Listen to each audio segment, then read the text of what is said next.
Years ago, I started my business. I've been in the real estate business for many, many years. Things were going very well. I traveled all over the world. I had everything in life. In 2008, the real estate crash happened, and I crashed along with it. Instead of turning to God, I turned to alcohol. Everything around me began to fall apart. My marriage was falling apart. I was losing monies left and right. My alcoholism was out of control. I was in and out of detox. I was up at the McKay-Dee psych ward on numerous occasions. Around 2010, my wife had enough and she left me. She took our son, she packed her bags and moved. I felt hopeless, I felt despair.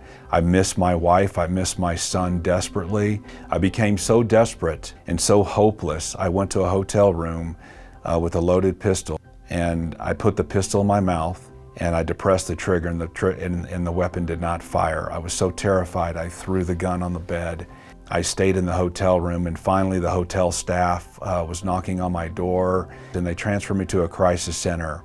I called a pastor friend of mine while I was there, and the pastor told me about the hope in Christ.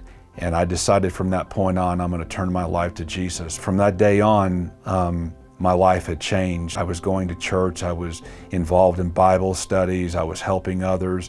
As a matter of fact, we started an organization called Save Homeless Veterans to help homeless veterans, and things were going very, very well in my life.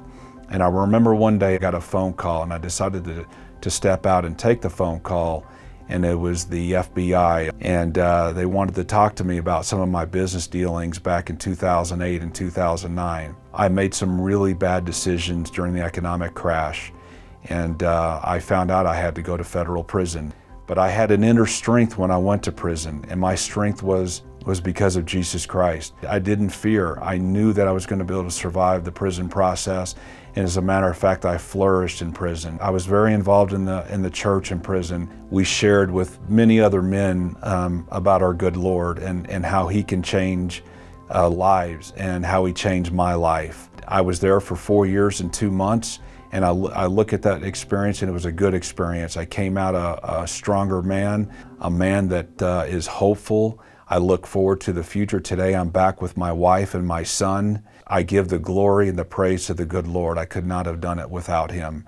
And I encourage everyone in this church, if you're suffering, if you're struggling with something, turn to the Lord, pray to Him, and I promise you He will answer your prayers.